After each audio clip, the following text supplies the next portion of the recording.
এরকম লাইফে টাকা পয়সা সাকসেস যতটা ইম্পর্টেন্ট ঠিক ততটাই ইম্পর্টেন্ট একাকিত্ব, নিস্তব্ধতা। আর এর জন্যই তো সবাই ঘুরতে যায়।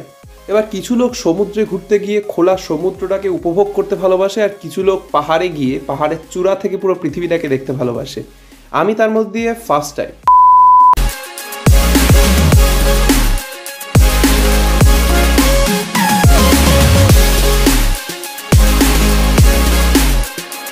ডে 1-এর ব্লগে আমি দেখিয়েছিলাম পুরো কলকাতা থেকে দীঘা আসার কার জার্নিটা, আর সব যাবতীয় ইনফরমেশন আমি দিয়েছিলাম। যারা এখনও ওই ভিডিওটা দেখোনি, ডেসক্রিপশন বক্সে বা আই বাটনে ক্লিক করে ভিডিওটা কাইন্ডলি এই ভিডিওটা দেখার আগে দেখে নাও।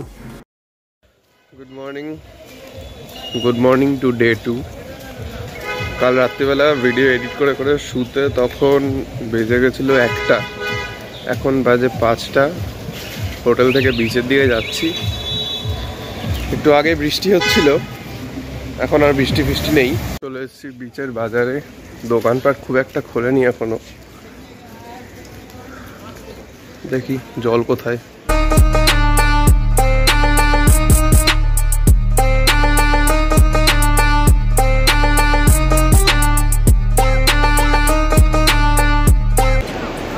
জল এখন অনেক দূরে, ভালো হাওয়া চলছে।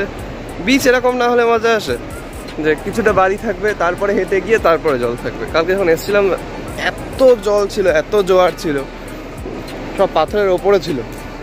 আমরা এখানে এরকম কোথাও এসে স্নান করেছিলাম, বাপরে পাথরের থেকে জাস্ট নামাই যাচ্ছিল না, এত ঢেউ। আমার তো কেটে গেছে পা, দেখলে তো।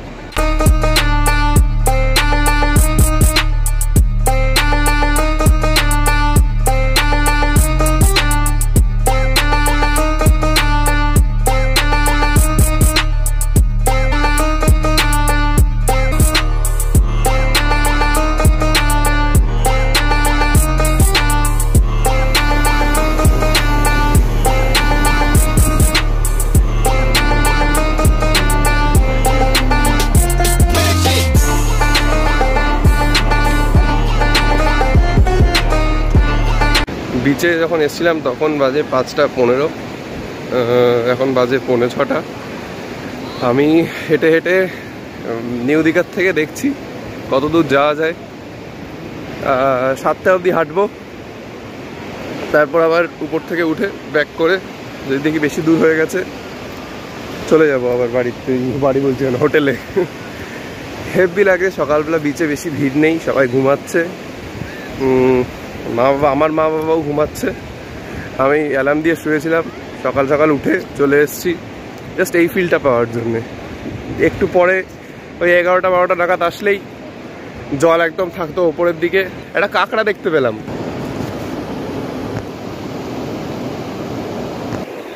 আকাশ অনেকটাই ক্লিয়ার হয়ে গেছে। ছোটবেলায় যখন দীঘায় আসতাম শামুক কুড়িয়ে নিয়ে যেতাম।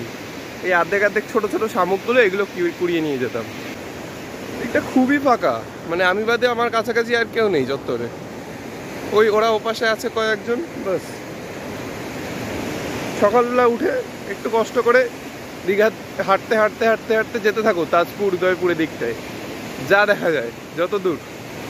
সকালবেলা এই যে সমুদ্রের ঢেউয়ের আওয়াজ, ফাঁকা বিচ, পরিষ্কার এনভায়রনমেন্ট, তারপরে এই যে কোলাহল মুক্ত যে পরিবেশটা, এটা ফিল করা দরকার। তাই সবাই যারা দীঘায় আসছো সকালবেলা একটু কষ্ট করে উঠে এই 5:30, 6টা অনেক দেরি হয়ে যায়, 5টা 5:30 নাগাদ উঠে চলে আসো, বিচের ধারে চলে আসো, মজা হবে।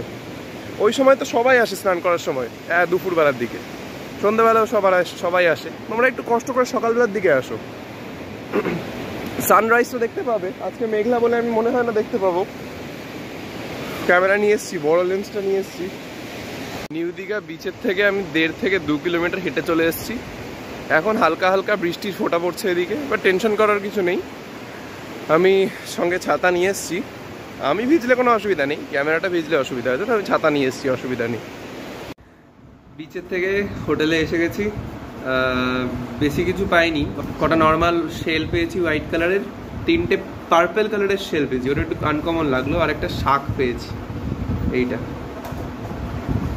এটা বেশ ভালো একটা জিনিস পেয়েছি, নতুন, আগে কোনোদিন এরকম জিনিস দেখেছি, মানে নিজে কুড়িয়ে পাইনি। এখন বাজে হচ্ছে 8:30, 9:30 সময় আমরা রুম ছেড়ে দেবো, জিনিসপত্র সব গাড়িতে তুলে ব্রেকফাস্টটা সেরে তারপরে দেখি কোথায় যাই। তা বৃষ্টি হচ্ছে আজকে, তালসারি এমনি নিউ দীঘায় তাই নামতে দিচ্ছে না, তালসারিতে মনে হয় না নৌকা চলবে, তা ওখানে যে লাভ নেই, এখনো ঠিক করিনি কোথায় যাব। ভাইপারটা দাও, ভাইপার। এই হচ্ছে ডান দিকে সমুদ্র আর আমরা বাদিকের রাস্তা দিয়ে যাচ্ছি, মোহনার দিকে যাচ্ছি, ওল্ড দীঘার থেকে মোহনার দিকে। রাস্তাটাও খুব সুন্দর, জায়গাটা তো আরো সুন্দর, মানে গাড়ি চালিয়ে মজা। এরকম রাস্তায় বিশাল উঁচু উঁচু ঢেউ দিচ্ছে, ঢেউগুলো একদম রাস্তায় চলে আসছে, দেখো এপাশ থেকে। এখন দাঁড়িয়ে আছি মোহনায়, ওই যে মার বাবা বাইরে ভীষণ বৃষ্টি হচ্ছে, ছাতা নিয়ে গেছে। হেভি হেভি ওয়েদার, সমুদ্র, আমি যাবো নিচে যাবো, দাঁড়াও। হেভি ওয়েদার, যা হাওয়া, তার মধ্যে বৃষ্টি। এই আমি গাড়ি দাঁড়িয়ে এখানে দাঁড়িয়ে রয়েছে আর এই পাশে সমুদ্রটা, awesome experience, awesome experience, level up level. মানে কথায় প্রকাশ করা যাবে না এই এক্সপিরিয়েন্সটা, মানে অমায়িক লাগছে আমার জাস্ট। আমরা সেই ওইখানটাই দাঁড়িয়ে রয়েছি, আমি বাইরে যে একটা ফটো তুলবো, যেটা থাম্বনেল দেবো, তোমরা থাম্বনেলে যে ফটোটা দেখতে পাবো সেটা এখানে তোলা। কিন্তু এত বৃষ্টি হচ্ছে কিচ্ছু দেখা যাচ্ছে না, মানে পুরো ঝাপসা চারিদিকে, এত বৃষ্টি হচ্ছে। সব গাড়িগুলো এখানে দাঁড়িয়েছে, 2-3 জন বেরিয়ে ভিজছে, আর সমুদ্রের যে ঢেউগুলো আসছে, ওয়েভগুলো, ওইগুলো পর্যন্ত ওভারটেক করে এপাশে চলে আসছে। এই যে ব্যারিয়ারটা দেয়া, এটা ওভারটেক করে এপাশে চলে আসছে, এত সমুদ্র পাগল হয়ে রয়েছে, প্লাস বৃষ্টিও এখন হচ্ছে। Heavy weather, heavy heavy weather. বৃষ্টিটা একটু কমেছে, বাইরে আসলাম, আমার সামনে হেভি, করতে দিচ্ছে না, একদম স্নান করতে দিচ্ছে না, নিউ দীঘায় না, ওল্ড দীঘায় না, উদয়পুরে কোথাও, তাজপুর এর জন্য যাওয়া হলো না। কিন্তু এখন এখানে রয়েছি, এত সুন্দর ওয়েদার, মানে বলার মতন না। হালকা হালকা বৃষ্টি হচ্ছে, মানে এই বৃষ্টি খাওয়ার জন্য গায়ে লাগছে না, আর এই সমুদ্র একদম পাগল হয়ে রয়েছে। ধরে নিয়েছি মন্দারমণির মেরিন ড্রাইভ, নতুন হয়েছে মেরিন ড্রাইভ, 25 কিলোমিটার লম্বা। খানিক্ষণ পরে যে এটা একদম সমুদ্রের পাশ দিয়ে যাবে। এখান থেকে উদয়পুর দেখালো, সন্তোষপুর দেখালো 6 কিলোমিটার মাত্র। চলো দেখা যাক। রাস্তাটা খুব সুন্দর, দেখো কেমন রাস্তা, দুই দিকে গ্রিনারি, একটু পরে একদিকে সমুদ্র চলে আসবে। এই যে রাস্তা, হালকা হালকা বৃষ্টি পড়ছে, এদিকে নারকেলের বাগান, এদিকেও নারকেলের বাগান। অসাধারণ জায়গা, অসাধারণ জায়গা, দেখো তোমরা এবার। এগুলো মিশে গেছে তো এখন মাছের মধ্যে, সব দ্বীপের মতন সব। একসময় মনে হয় এখানে ইয়ে ছিল, ক্ষেত ছিল। হেভি জায়গায় এসেছি। ট্রলার দেখতে পাচ্ছ, এই ট্রলার গুলো ফিরে এসছে, এই ট্রলার গুলো ফিরে এসছে এখন।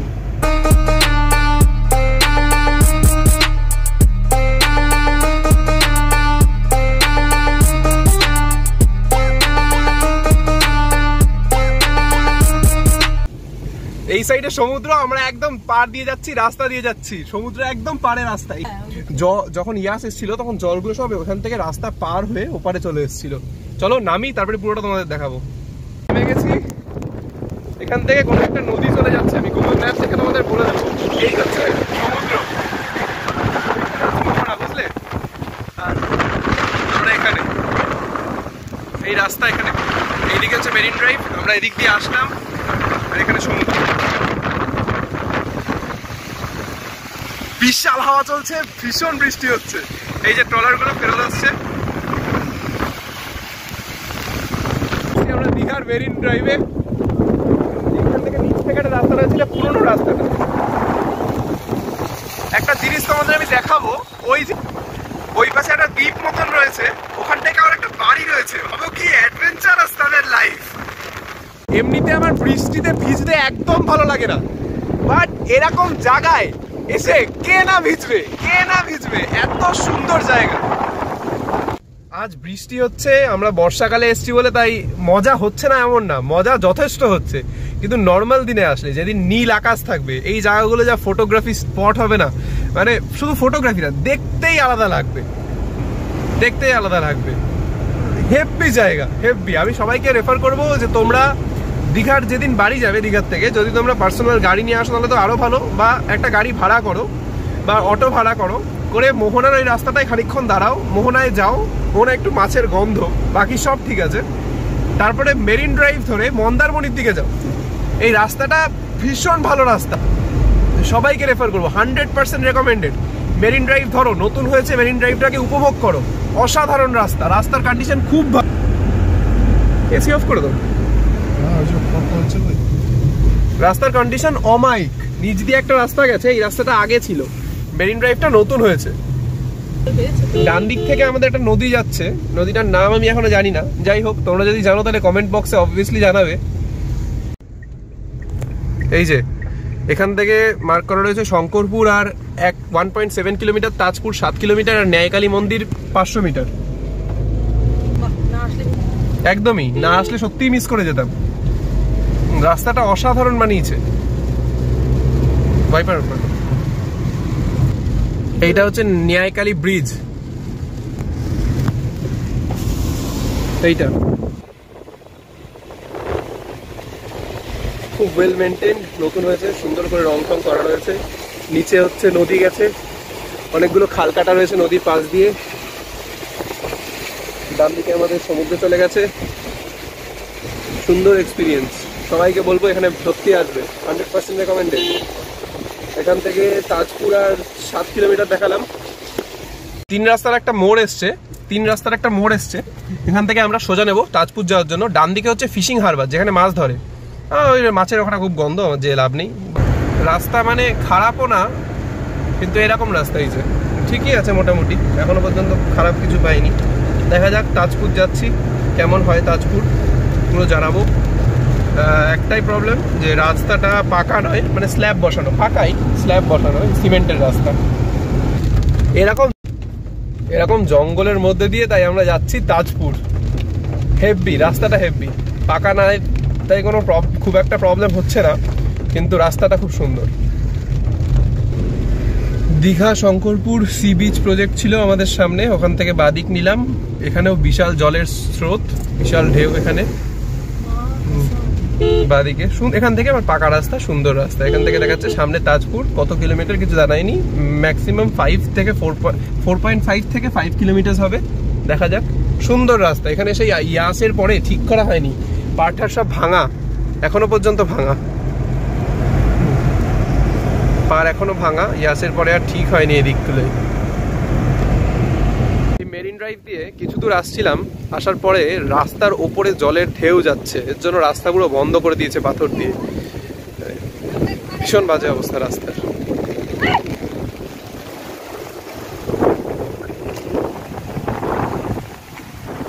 ওইখানে দেখতে পাচ্ছ তোমরা, ওই দেখো ঢেউ সব রাস্তার ওপর দিয়ে যাচ্ছে, রাস্তার এই অবস্থা। ভীষণ ক্ষেপে রয়েছে সমুদ্র ভীষণ ক্ষেপে রয়েছে, এই অবস্থা। একটা ভীষণ বড় ঢেউ আসবে আর পুরো ওপরে চলে আসবে। দেখো এই ঢেউটা দেখো, পুরো ওপর দিয়ে যাচ্ছে রাস্তা।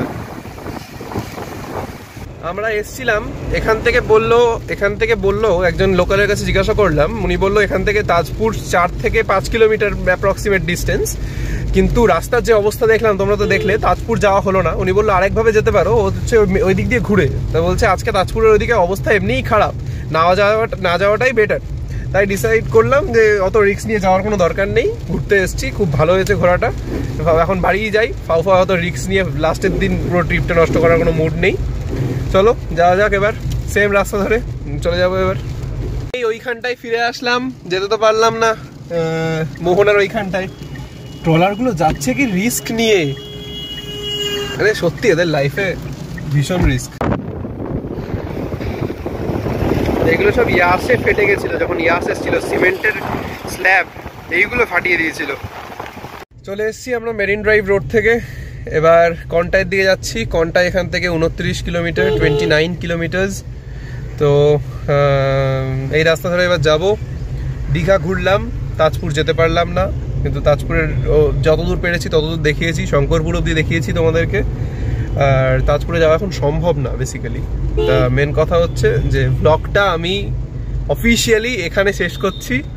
ভেবেছিলাম কালকে শেষ করব, তারপরে ভেবেছিলাম আগে শেষ করব, বাট তারপরে আবার গেলাম মেরিন ড্রাইভ রোডে।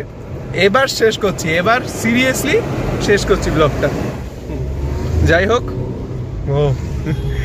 হোক লাইক করো, শেয়ার করো, সাবস্ক্রাইব করো। কমেন্ট করবে কি খারাপ লাগলো ভালো লাগলো, যদি কোনো ইমপ্রুভমেন্টস চাও, সাজেশনস অবভিয়াসলি কমেন্ট করবে। আর ভালো থেকো, সুস্থ থেকো, আর স্টে টিউনড। Thank you.